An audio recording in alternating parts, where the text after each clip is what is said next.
Welcome to Forks for Thought. This is Avery Loda. And Peyton Lewis, and we're your hosts for this episode. Today, we'll be interviewing Aline Laney about Taylor Swift's new album, The Life of a Showgirl. What are your overall thoughts on this album? Overall, I really liked this album. I actually thought it was really good. And, I thought it was really upbeat and, happy compared to her last album. Okay, I agree with that, but I don't love it. I think it sounds the same. That's wild. I'm sorry. Every single song, none of them really stuck out to me. Me and Avery were talking about this, and we were talking about how none of her songs really stick with you. Mm-mm. I cannot remember how any of the songs really, go. Right. And to me, it just kind of sounds like the same genre of, radio music. And I'm saying this as someone who, I like some of her songs, all of her popular songs from, sporadically around. But I'm not, a diehard fan. And I don't think I've listened to any of her music from the last album she released, unless it was on the radio. So I don't have much jurisdiction there. But to me, it felt very bland. That sounds general, mean. Yeah, I get that though. I think TikTok or the people always find one song or one set, that they can make a dance to or they can make trend. And so far it's been Opalite, because there's the dance that she does in her music video to the sun and the sky and the sea or whatever those lyrics are. And so that, I think, is interesting that that's what people, made the trend, because everyone is dancing to it and everyone is going off. And I do think it's the most happy song. I will say. So I love that sets the tone for that album. I have a soft spot for Opalite because, to me, it reminds me of her old music. I was going to say, it's very Speak Now. Yes. It's giving Sparks Fly, yeah. See, I don't love Opalite. I really don't like that song. I think the first couple songs, Elizabeth Taylor, I can't remember what the first track is. Oh, it's The Fate of Ophelia. Yeah. And I don't like those. I feel like the first tracks of all of her albums are, the worst, to be put on the radio songs, and then as the album progresses, it gets into the more, niche. Yes. I do have to say, because for Tortured Poets, Fortnite was first, and I did not like Fortnite. I didn't but like it at everyone made that the song, which I think was by design. I think that's how it needed to be. I will say, I think you guys have more of a place to say that, because, and I do think it makes sense to, have the first two be, the hits that, are going to be popular. Yeah. But I liked The Fate of Ophelia, because I think it just reminded me of, her original, Taylor Swift. I think, to me, that was the most, Taylor Swift song, when she was talking about the rose thorns and how she felt like a princess and how she was saved, it's kind of not her, because I think she's very much, in her other era, she's been very much her own person, and I can save myself. But I do think this is more of her her I don't know, her Enchanted, I guess, era. I was going to say Love Story. Because yeah, that's what I was going for. I was trying to think of it. The Fearless era is all about, the castle that everyone wants to visit, right, and her being, Romeo and Juliet. I think... So, let's start with Fate of Ophelia, because she said that she loves that because it is it combines Shakespearean storytelling of the tragic hero Ophelia and what happened to her, blended with newer concepts and vocab. And that it's a catchy melody. And I would have never guessed that from listening to the song. Of oh, this is a story. I agree it's a catchy melody. But I was going to say, I think everyone can agree that melody is catchy. it's a catchy melody. I just don't think it's very lyrically strong. So the fact that she highlighted that as her favorite part of that. Right. I was very intrigued by. But then again, it goes along with what happened to her. Wasn't this one about her getting ghosted or something, and then her kind of finding Travis? I think the Fate of Ophelia is I can't remember the exact story, but it's unable to find love and she dies or something. Oh, and Travis yes. saved her from the Fate of Ophelia. Right. Dying alone. And I understand that, but also she's acting like she hasn't had 30 boyfriends, right? Like, Right. I know, and so I understand that, and I understand that she's also kind of like the crazy cat lady, or like the old cat lady, and so I get that, and I like it, but I also think, you know what I mean? Like, it goes back to her original, like, breakup album, like, you know, like, type of songs, right? But then it's also hard to, like, relate. This is just me speaking, but, like, it's kind of hard to relate to and be like, oh, I understand that because she, you know, she's famous. But I think when you take that away from it and you're like, oh, I can resonate with those feelings too. Yeah. So that's why I like it. I think I'm a little biased because I'm a really big fan. And that's fine. So, like, when everybody else says Taylor Swift, I think of her differently than everybody else does because she's my favorite artist. Right. So I think of, like, the niche songs, and everybody thinks of, like, the radio songs. So, like, I guess it makes sense why everybody likes the radio songs more. Like, I don't know. I like the song, but it's not my favorite. Yeah. I was going to say, I think Swifties like the songs that no one else really heard on the album, and the parts of the songs that no one else really listened to, instead of all of the songs that I can think of that are my favorite are not the radio songs. Mm-hmm. Like, Ready for It, never been a favorite. Bad Blood, never been a favorite. And I think that's what makes it special, is that, like, she is for the masses because she makes songs that she knows are going to do well, but then she also caters to her group of, like, super fans, right? Or just fans in general who see her instead of just, like, you know, making, like, the radio or whatever. I agree. Okay, next song, Elizabeth Taylor. Funny story, heard the song, obviously, when the album came out, and the next day I was sitting on my couch, and boom, on my TV, this whole, like, snippet of this documentary of Elizabeth Taylor is just playing on my screen, and I was like, that's crazy that I just learned about who this was, and now there's a whole, like, documentary playing on my TV. So Taylor said that she's the ultimate quintessential showgirl. I did Google that word because I had no idea what that meant. And it was like the one you think of, like. Right. Because she was under such an intense microscope in her career, but she handled it with humor and made good art, even with all that on her plate. And so the song is through the lens of, like, what she went through and the parallels that Taylor Swift feels in her life. And I thought that was interesting because that's definitely what I thought of when I thought of the song. I was like, well, she's using her name, so it must connect in some way. And so the points in the song that I was listening to and I was like, oh, I could see how these are parallels are... she says, like, it doesn't always feel glamorous, which I thought was interesting because I feel like Taylor makes her brand very glamorous. Like, sparkles, like, sparks fly, like, friendship, all this type of stuff that, like, seems very glamorous. But it is known that being famous isn't all good.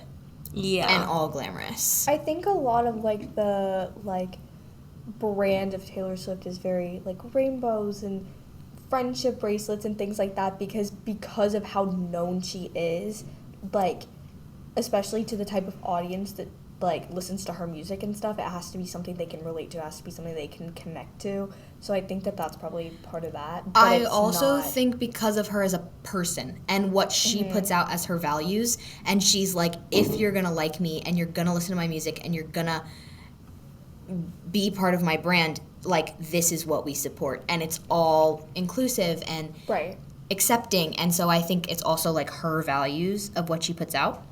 I kind of, like, agree with that. Like, when I see her in a very, like, 2016, like, light. Like, I think that was, like, I don't want to say her prime, but, like, that's how I remember a lot of her things. And I've always kind of seen her as, like, this quirky, like, girl. Like, she's pretty, she's quirky, she, like, knows what she's doing, and she's very intentional with what she does. But she handles everything with, like, a sort of grace and, like, spin on it that other artists don't. Like, I'm not saying, like, I think it's genuine. I don't want to say it's more genuine than others, but it does have a very, like, young, kind of comforting feel almost. I agree with that. I agree. And then she says that she would trade Cartier for someone to trust in that song. And I thought that was another really interesting way of saying, like, when you have all this the expensive stuff doesn't matter. It's like the people. And then she talks a lot about like boys like trust haters. And so I just thought it was like all kind of the stuff that everyone always thinks about when you think about her. That's like her brand, like Right. breakups, boys, like reputation, like that is her. Like no trust. Yeah. Yeah. So I thought that was interesting. But that song did not stick out to me. It didn't either. I think one of the reasons it didn't stick out, maybe this is just me, I didn't know who Elizabeth Taylor was. Me neither. And I think that for older people, it's more common knowledge, but I think for the younger generation and Gen Z, like, that's not a known name that we know. Yeah. But I feel like that song would have resonated with us more if we had more knowledge about who the song was about. Right. Okay, on to Opalite, and this is going to be, we've already talked, but we're back. We have so many feelings about this song. So, she says that she feels this song is just contagiously happiness. Like, it's just happy. And it's about choosing happiness and getting through hard times by choosing your joy and your path to joy. And Opalite is actually a man-made gemstone. And so she took that into make your own happiness. And that's the symbolism there. That's the metaphor. So I'm curious to see what you have to say about this, because we're about to bring up, or I want to bring up something that's probably, that doesn't pertain exactly to her, but something I have heard on like the internet, which again, it could just be internet slop, like I'm not trying to take it at face value, but I have done a little bit of digging and it makes sense to me. So I want to see like what you think first, you guys. Just about the song in general? Yeah. I mean, I like the song. I have heard snippets of it on TikTok. When the day the album came out, I listened to it on the bus. I listened to that song maybe one time. Maybe I listened to half of it. And then I just kept listening to the songs that I liked. Like, it didn't stand out to me. It just, the lyrics weren't super strong. There wasn't anything that was like, wow, I really resonate with this song. Wow, I need to listen to this again. Wow, this, like, I can feel this in my heart. Like, it was just one of those pop, hip-hop, filler Taylor Swift songs. Yes. That's what I was going to say. But something I do think is interesting is in the song, she mentions, like, realizing your mistakes. Like, accepting them and moving on. And without accepting them, you can't. Because I think a lot of people think that Taylor Swift doesn't. Like, that Taylor Swift is perfect, or that she thinks she's perfect, or that she gets everything she wants. And I don't get that vibe from her. I don't either. I think she's so real and so, like, made lots of mistakes that actually, like, she's had to work through. Right. So I don't get that at all. I think that it's hard to seem like a real person when so many people know who you are and so many people are trying to tell you what you should be or what they think that, from their perspective, this is who you are, and so many people are trying to do that who, like, don't listen to her music, like, don't read about her, like, they're just forming opinions, and then that's who she's made out to be. It's the dilemma of, like, parasocial relationships and thinking you know a famous person when you know them way more than they will ever know you. And it's weird, but it's something that just kind of comes with the territory. Like, you can't expect to show your feelings and your emotions and not expect people to, like, kind of latch on to you in a way. And then something else that she said that I think I can relate to, at least, that I assume you both can relate to, is talking to your mom when things are hard and her getting you through it and saying it'll be all right, because I definitely do. That's the only way I survive is my mom. So I thought that was interesting because she does have a really good relationship with her mother. We all know. We saw it at the Eras Tour. Like, so I thought that was fun that she brung it up in the song. And then I wrote down it's giving Speak Now. Like, when I listened to it the first time, it gave Speak Now vibes. And I appreciate that, and I like that, because I do think Speak Now is very happy. Yes. I think vibes. the last, well, maybe not so much Midnights, but I think Evermore, Folklore, and then Tortured Poets were all, like, really sad albums or had sad lyrical value. Yeah, heavy albums, and this one is just, like, it's like a breath of fresh air. I do agree. Yeah. I do agree. I think she's taking it back to the Red, the Speak Now, the Lover. We're back to that era. Yes. Right. I agree. Okay, so I was on the internet last night. I was on TikTok and I came across this video, and there's this girl and she was like, Taylor Swift is racist, let me tell you why.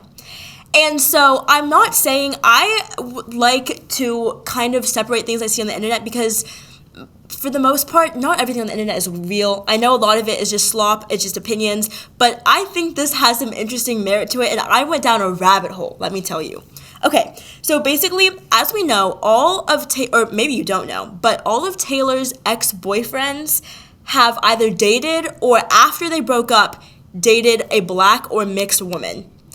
And so...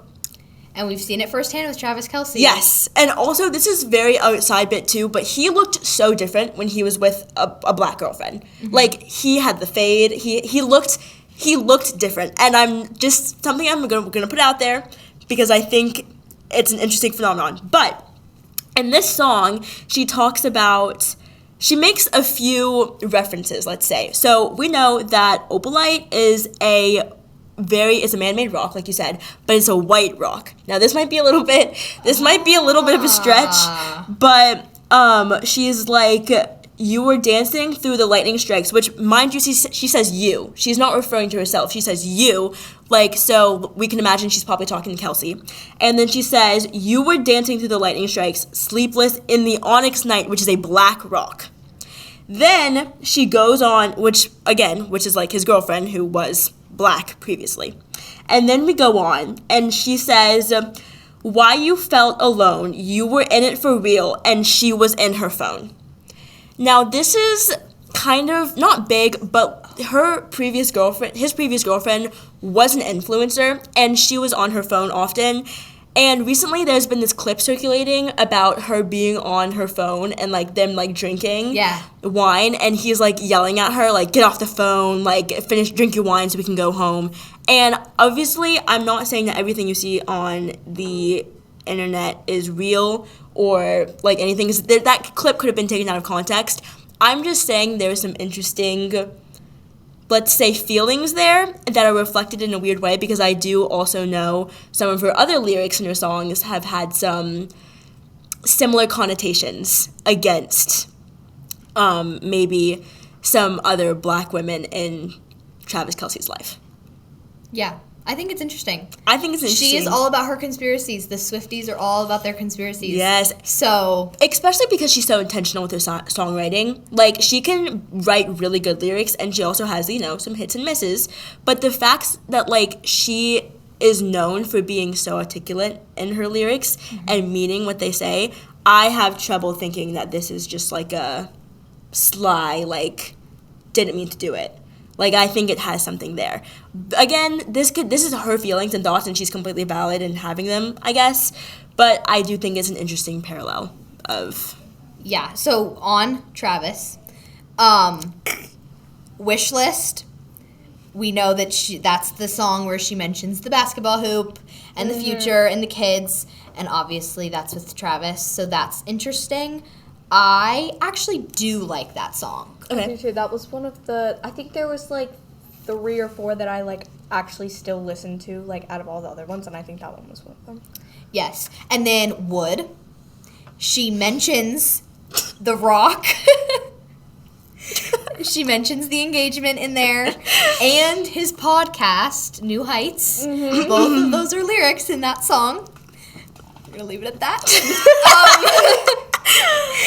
Does anyone have anything they want to add? I would like to say that I think this is a really interesting new era for her, if you will, because she was built on a brand of breakup songs, and she was very young when she started her career, so it makes sense. But I think it's really interesting because I've seen opinions of people saying that this album is a lot more tame compared to her other ones, where she was like maybe in love or going through something, and maybe she's just gotten she's matured more because she is older, and she's just become a little bit more stable because she's engaged, which is great. But I do think that it speaks to like the differences and what's going on in her life, because it just didn't seem like, I think it's more Taylor Swift in a new era, but it's so different from the brand that she's built herself on. Like Taylor Swift, the like woman with no children who has cats, and now she's getting engaged and she wants kids. I'm not saying it's a bad thing. I'm just saying it's different. Which is, I think, she knew that's what she was walking into. She said that about this album, about these songs, is she knew that was a switch up. Right. And all of us love it for her. Yeah. I guess you kind of have to, like, understand lore going back. Like, before this, she was in a 7-year-long relationship with no ring. It was a very private relationship, like he's not name dropped and stuff, like, nothing like this, what she's done with Travis, she has not done with any boyfriend ever before, and I think she's comfortable where she's at. She's doing so many things that are, like, off-brand for her, so it just makes sense for the album to be a little bit, like, whoa, that's different. Yeah. She's also become very buddy-buddy with Sabrina Carpenter. Yes. And if you know Sabrina's she songs, has a feature on the album, too. Right. She's become very buddy-buddy there. with Sabrina Carpenter, and so I feel like she may have had a little influence on some of the songs in this album or some of the lyrics and things like that. I just think her life is changing. I think she's getting older. I think she's, she did the Eras Tour, which is, like, a huge tour that she wanted to do. 2 years, right? Yeah, it was 2 years. Longest tour. Like, ever. Consecutively. Yeah. So she did that. So she's growing in her career. She's, like, the most known artist, one of the most known artists worldwide. And now, so she's reached all of her career goals. She's won Grammys, etc. And so now she wants to be in a family. Right. So, like, it's just her values are changing, but it's causing her brand to change too. And I'm not saying that's a bad thing. No, it's just a noticeable different. change. Right. Yeah. Yeah, it's definitely closing a chapter. We're Yes. we're on to something new. One more about Travis Kelce is the song Honey. She said that this is about words that may have been used to hurt you in the past, but now that they're used by someone who loves you, they can feel different and feel positive. So, assuming that's Travis Kelce kind of healing her. And I mean, I'm happy for her. Like, obviously, they're both famous people, and I, like, being alone sucks. So I think that's good that they have that. And I think they're respectful, and they fit into each other's careers and lives, and I think that's the most important thing. Yes. Yeah, I think that song is really cute, especially because throughout her career, especially men talking down on her. Like, Yes. oh, sweetheart, that's not. But now she has somebody who's calling her that in, like, a good connotation. Like, it's like, it goes along with the brand. Like, everything's changing Right. for her. Yes, I agree. Okay, so now we're going to move on to Sabrina Carpenter. Okay. Life of a Showgirl. Title, song. Yes. I needed more. I hated that song so much. Okay. I didn't listen to all of it. I stopped it halfway through because it's that bad. Oh, wow. Yeah, and that's a lot coming from somebody who loves Taylor Swift, loved this album. I couldn't listen to that song. Still haven't listened to that song. Probably won't listen to that song. It's just not good. It's lyrically weak. It's very fast-paced. It doesn't really have, like, a set theme. Like, it's just kind of there. And Sabrina is barely there. I kid you not, when I heard the song, I was like, who's that? Like, I heard second singing, and I was like, who is that?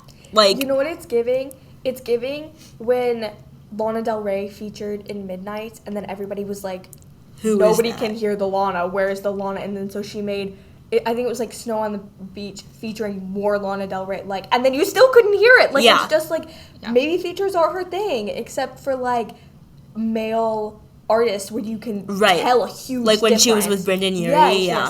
Yes. Like me, like that's, I think, when I think of her, like, collab, like that's the most prominent or like one. Ed Sheeran. Right, or, yes. I have to say, I am not a Post Malone fan. Me neither. However, I thought that it had so much potential, and then Fortnite came on, and I was like, where's the feature? There's nothing in there. So I just think she needs to figure out how to either not feature them or implement them more in the future. Give them a verse or two. Yeah. And I also think this is interesting. This is kind of diverging away from, like, the, what is it called? Like, the features. But I think it's interesting that none of you like the song because I didn't like it either. But I just thought it had a negative connotation. Like, the way that she said it, like, oh, life of a showgirl, it kind of makes it seem like she doesn't like what she does. And that's fine, but I think it's also very weird as someone who's just went on a 2-year tour. Same thing as her being, like, famous. Like, you saying about how you don't like this thing that made you famous and gets you money. And that's just from me being a very, like, I don't want to say cynical person, but kind of just, like, not being a total Swiftie. I'm taking it as, like, face value. And I thought it was a little weird. The cover's cute, though. The costume's cute. I think. Can we stay on that song just for one more second? Yeah. Yes. Because she says that this is a story, a fictional story of a showgirl. Oh. Sees herself performing on stage. The showgirl sees herself performing on stage and is inspired by herself, by seeing herself on stage. But then she warns her that there is more than just performing and glitter and glamour. I thought that was interesting because she's basically bringing up the Eras Tour there. Right. And we know from I Can Do It With a Broken Heart that it was not the happiest time of her life. Like, we thought it was. We thought she was living her life. And then we found out it was not. Yeah. So I thought that was interesting that we're kind of back there. And then Sabrina Carpenter being on it, they included the part of the Eras Tour where Sabrina was there.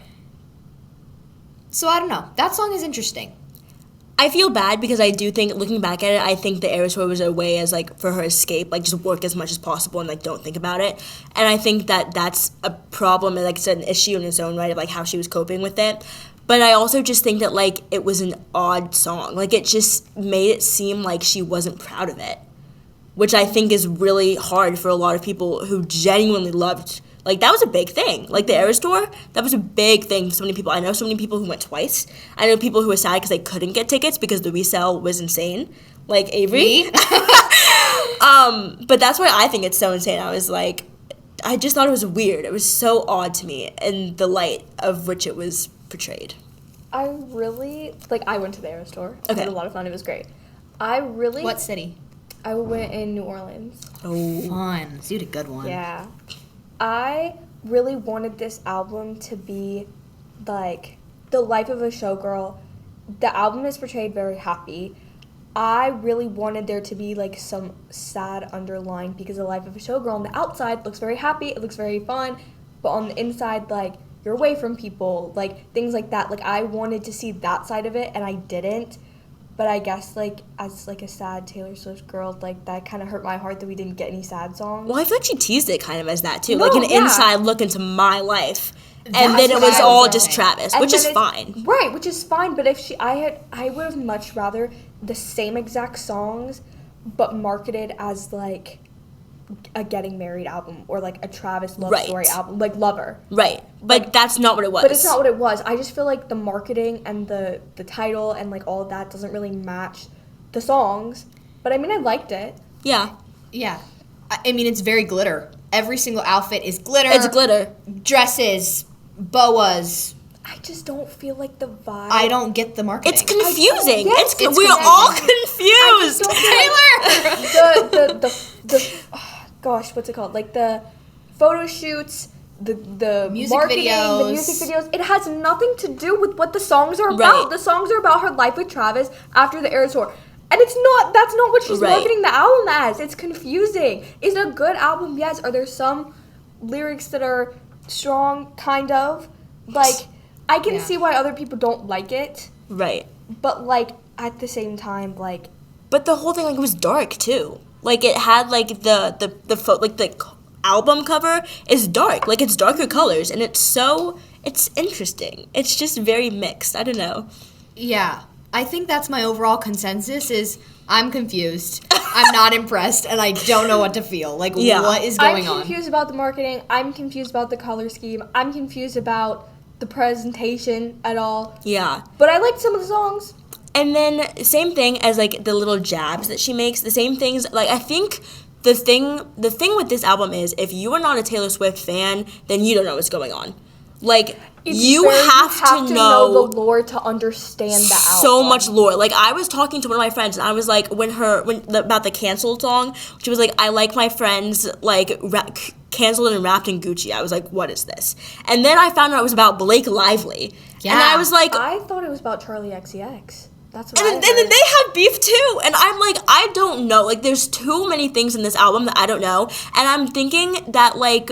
Obviously, I think songs can have special places in hearts of, like, diehard fans. But also, if you're just listening to it and you are confused and you don't understand what's happening, is that really a good music? Is that really a good way of expressing your art? And I'm not saying that art has to be understood, but I think music is a medium where it's made to be shared, and it's confusing. He popped this album out very quickly after the other album, and I feel like two completely different vibes, and I feel like if she had just taken her time a little bit longer and wrote some better songs instead of just like I think it was moving so fast with Travis, she was just like, well, I know they want a love album, so here they go, and I'm just going to market it as a Showgirl album. Like, I'm just going to put it out for them because that's what they want. I know that's what they want. It'll get me money. People will be talking about it, especially right after we get engaged. Like, I'm just going to pop this out. Instead of, like, felt writing. rushed. She thought Travis needed that for his own ego. Oh, wait. Yes, because Travis he's like needed a bro. her. Yeah, Travis needed her to go out into the world and be like, this is my fiance, this is what I want, he's successful, like, I'm successful, this is the perfect couple. Like, Travis needed that for his ego. We tell the world to leave us alone, and they do. Like, yeah. It's like, it's marketing. It makes me so sad because I really love her, and I love her music. She's getting so wrapped up in, like the Hollywood scheme of it all. Like, it's like when you get a new boyfriend and then that's the only and it's the only thing you tell people about. Yes. Yeah, I'm going to see my boyfriend this afternoon. Like, it's Yeah. all you care about. It's all you want to talk. Oh, and it's just a big jump, especially coming from Taylor, who used to be heartbreak. I can do it on my own. I can do it with a broken heart. Right. I can, you know what I mean? Like, it's just very different. Where do we rank this album compared to the others? I don't have jurisdiction on this, so I'm going to send it to the other ones because I'm like some few and far between songs. First listen, I really like this album. I ranked it pretty high. After this discussion and hearing the other point of views, I didn't love it as much. Like, I haven't really listened to it much since. Listened to it a little bit. I mean, I think it's an okay album. I think she could do better. I know she can do better. It's just okay. I agree. Yeah. No hate on anyone or anyone affiliated with it. Of course not. And if you just loved this album and you felt that, you know, everything about this album, that's all good for you. Right. Like, art is in the eye of the beholder. Like, beauty, you know, it's like subjective, like whatever you think. But I think it was an odd album. It was an odd album. Right. I agree. Thanks for listening to Forks for Thought with Avery and Peyton. Tune in next time at chsthepage.com.